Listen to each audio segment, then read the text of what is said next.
मतलब संदो प्यारो नेठ ज़ाहिर थींदो आ। साजिद घोटा सालिह जागी राणी समझ में पोईंदो आ। दुख जॾहिं ॾींदो आ पिरी पंहिंजे सिर मूंखे।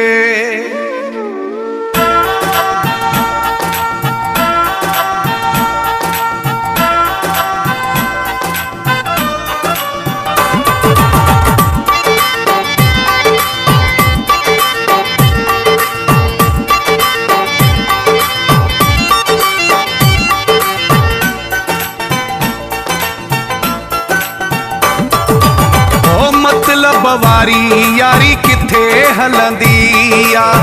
मतलब वारी यारी किथे हलंदी आ। भली ज़बान मिठाई हुजे पर अंदर में जे ॿियाई हुजे। नेठ हकीकत साम्हूं खुलंदी आ। मतलब वारी यारी किथे हलंदी आ। ओ मतलब वारी यारी किथे हलंदी आ।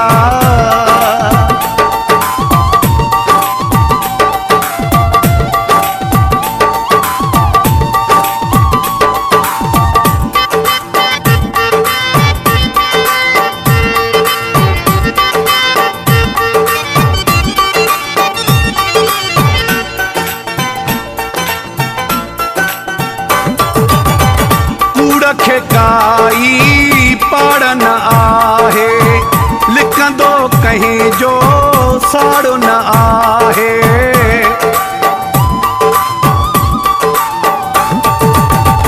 कूड़ खे काई पाड़ न आहे लिखंदो कहीं जो साड़ो न आहे।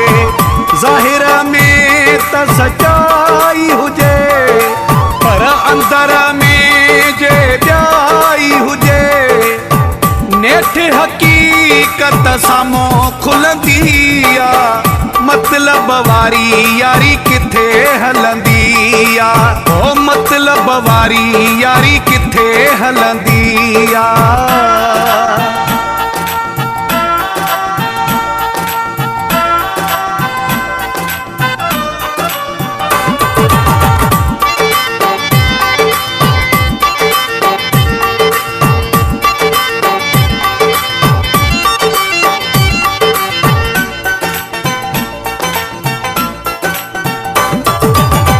फ़ाइदे वठण ताईं यार सदाई महल ॾुखीअ में पासा मटाए।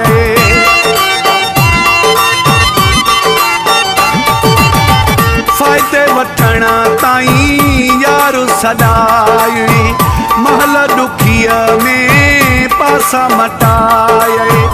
अचण वञण में घणाई हुजे पर अंदर में जे ॿियाई हुजे।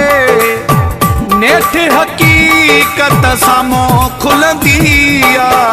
मतलब वारी यारी किथे हलंदी आ।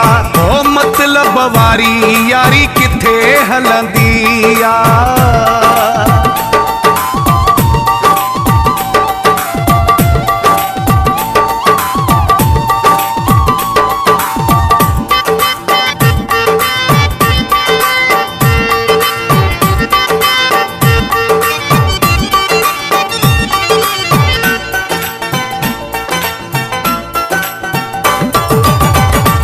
असली जांजा ॻाल्हि सिधी आ। तोखां न चङाई मूंखे पई आ।